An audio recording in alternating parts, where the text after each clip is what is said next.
Hello Chips, this is Gav. Welcome to another one of my videos. I just thought, while I've got 5 minutes, I'd show you something I'd been working on last night. Some of you that might be able to notice between the black and the ghost grey primer, it's a French Hussar, obviously Napoleonic. And I just want to show you again, just adding a bit of horse texture really. I don't know what else to call it. Horsehair maybe. Before I'd put dots on them and then paint over. This time I'm using the line method, as I call it, so lots of small strokes, as you can see. Now bearing in mind this is zoomed in a lot, so obviously you say, whoa, it's a bit much, but what I do is I put my darker colour on first as a base, and I put two base coats over as you can see here, a grey, ghost grey primer. It's that Vallejo surface primer. Not a huge fan of it. I've just got a big bottle that I wanted to use up. I didn't want to use an airbrush. It was late at night, so I just I'd had these three built up already and gone off as usual. The project, but it's not a project. They're being done to sell, but you know what I mean. And I'd got tired of doing my 18mm commission, and what do? You pick up some Napoleonic 28mm to paint. But I was just in a situation, I'd done work on the Bavarians, all these just trying to, obviously get ready for selling in the new year. And it was fairly late at night, and as I say, I just had enough of painting 18mm for the rest of the day. Now, don't worry about the black and the whites. What I'll sometimes do is, and I've got two, let me just show you here, just to show, see, they've not been blacked out at all. I always try different things, and on my War Games figures I don't very often use a pre-shade, so I mean, people call it zenithal priming. It's more of a pre-shade when you're doing it, the grey on black. You're defining your shaded areas, and if you're doing something like with the contrast paints, if you're putting those on top, obviously your darker areas, your lighter areas, it'll all help those contrast paints. This is just my usual painting method. However, I've put the shade in, so what this is just pre-shading. It's in some of the darkest areas because I've stuck the entire figure down. I just wanted to see what it would like with in the darkest recesses really. Just in case I missed something. The one problem you have with these type of figures it's trying to get in everywhere with your brush. Now sometimes I will paint them off the horse so I can get all round the figure. I've done them in the past, I think with the British Hussars I left pieces off them, literally anything that could be stuck on was left off. And then mounted afterwards. The problem you have with that is if you don't get a decent mounting point, you're slavering hot glue, so Tamiya glue, over everything. It's wiping paint off, and it's just a pain in the bum. So I've for a while I've just gone to sticking them down, and also then I have to use super glue to stick them down on, again because you've got glue running everywhere, because you need a lot of surface area with these to get them to obviously stick onto the mount. So I just go with paint, sticking everything on, making it secure, and then making sure it's secure, and then just crack on and paint. It looks complicated, and it is to a degree, and you do get some overspill of your paint, obviously with your brush tip. But I'll just say to myself, well, Gav, you've been painting 18mm stuck in this, with the figure stuck to the horse, there's no real difference. You've still got to get around it, and they're in 18mm. So yeah, I'll just stick everything together. So this is obviously the one side. It's had a couple of coats through. I don't mind a bit showing through because it's all going to be worked over. The socks and everything on the horse, I've got a couple of colours on, but they've had no top like ivories and stuff put on. I tend to like doing a warm, not always, I'll mix it up, but not on the same unit.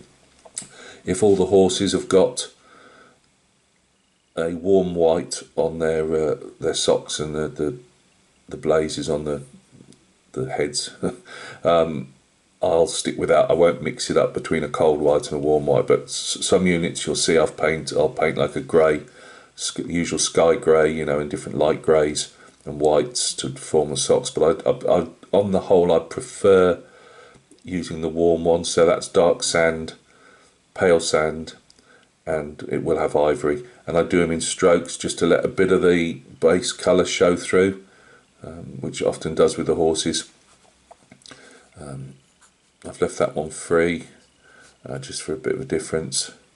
But if you can see, like sitting back here, it's quite effective. I go in the darker, once I've gone in my shaded areas, I'll use a slight, obviously you've got to use a slightly lighter colour to show up the hair. So in the darker recesses, I will paint just a slightly lighter colour, because they all get painted as well. Apart from like these very, you know, muscled areas here where there's just like where the muscle comes together, I'll just obviously put dark or the base coat in there, and sometimes I'll even darken it a bit more if I want to.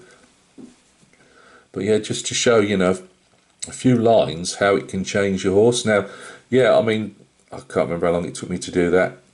Probably about an hour. You could, if you were doing this as a real collector's piece, you could do a heck of a lot more with it. Obviously, because I'm selling them as a unit, you can only put so much time into it. But I still think it gives a nice. It just lifts that figure. It gives you. It gives you just a bit more to the unit as a whole, I think, anyway. You know. So yeah, we're going about. I mean, I was still working on that leg there when I knocked off last night.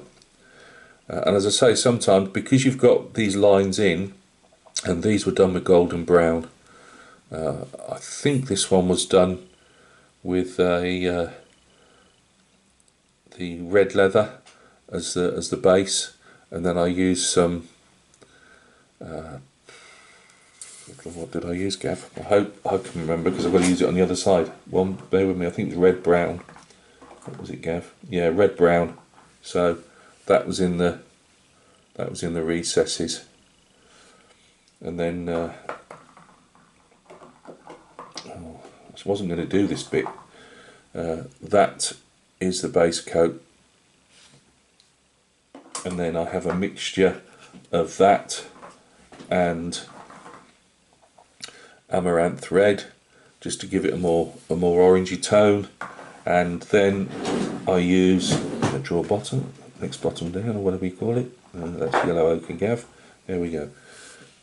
And then I use that for my hair on the lightest areas, which is the bits that you're going to see the most of, because they tend to be on the broader areas of the horse, if that makes sense.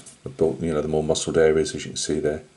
I just think it lifts it a bit, you know, from what it can be, rather than just putting your highlights on that, or if you're putting a wash on, or these contrasts and stuff. But we all paint differently. As I say, it's not a lecture. It's just to show you what a few lines can do. You know, give you a bit more definition. As I say, it's not been done on that side yet. But so you can see by adding those colours in how you're going to get more shading and texture. And what I'll sometimes, well, I won't sometimes, I'll do it on once the entire horse is done, while I've still got the colours on my wet palette, and when we don't even need it, but I'll then water down some even more if I think it needs it, and just working, you know, some more shade. I tend to do it on the more shaded areas rather than highlights, because these hairs are the highlights really. But there might be areas that you say, well, I could do with a bit of darker bits in, like this. There's a tiny bit there that's a bit light there, so I'll get a piece of really watered down paint and just blend it in slightly. Again, it's how far you're going to go with something. I understand that. I'll give these like almost like a khaki grey hoof, and put some striations in the hoof. It's trying to pick the figure up more than your average figure, if that makes sense, but without going ridiculously over the top. I think these guys are going to be the 5th Hussars, so they'll have a a blue uniform mainly, a light blue if I remember rightly. Yeah, so yeah, very nicely sculpted by the Perrys again, into the fact that they've got your decorations, horse furniture decorations have moved back as he's cantering along. As you can see, their little crescent, because that'll normally be hanging down, but obviously the horse is moving a lot. So yeah, nice figures. With the muskets, they can be a bit awkward or carbines I should say, be a bit awkward to keep them secure, because he touches that gingerly, expecting it to fall off on camera. So what I try and do is, like here, have 2 mounting points. So although they're good for if you want to show movement. I mean, you can have it, sticking out or moving back, whatever. The only problem is it's fairly, it's not massively secure. So let's just see on this guy that we've not got anywhere near yet. Again, I've tried to, as you can see, not always in the same place, but as long as I get my couple of mounting points with the glue, is what I'm trying to say. So it'll mount up there where it should do, but I'll put it down somewhere where I can glue the carbine to a leg, or horse furniture or whatever. So and obviously this guy's the officer. Like all these, you only get one officer. You could drill out the sleeves, but to be honest with you, a bit of black paint with a bit of lighter colour paint around it should suffice. Again, if you were really going to town with these, you can do. The one thing I like about the plastic figures is they're kinder on your drill bits. So you can still convert metal figures, but it's more saw work. It's more, as I say, drilling bits out, where plastic tends to be. If you're going to convert, plastic for me is a way to go. I'm thinking of converting. I've got some spare figures from the Perry's, one of the Perry's medieval ranges, and I was plastic figures. I just didn't enjoy them years ago, and I've got a box with about half still unmade, I believe, and I'm thinking of converting some of those, like into Italian Renaissance wars, with all the barding and everything. But I'll get this commission out of the way first. That's just something for the future. But yeah, they're nice figures. You can do a lot with them, as all plastic figures. I mean, obviously Victrix, Warlord Games, I should say. You can do a lot with them. And again, you can get all the different pieces you can, where possible, mount them. Obviously, these are held on by a loop, if I remember rightly. And it's also that they can protect the arm as well from sabre cuts. They're always a pain in the bum, because sometimes they don't sit properly, and you have to really work your glue in to get them to sit, and you don't always get them sitting where they probably should do, but it's to get that better mounting point. And then, as we all know, like trying to get your paint brush in, which is why I've put the darker paint round. It just covers me for any bit that might have to be a false shadow, or a shadow area, I should say. Right, there you go. I don't know why I made this video, really.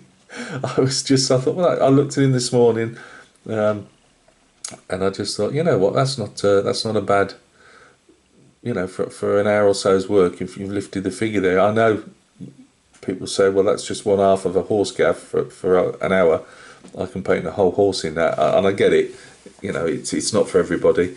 It's just, as I say, for that bit of extra time, it does lift. I think it just lifts your figure that's a bit more. And I do agree with what people would say as well in there, as they're screaming at the, whatever they're looking at this video on, from 8 feet away. What's the difference? I get that too. I just think they look nice. That's all. So look after yourselves, and we'll catch each other soon on another video.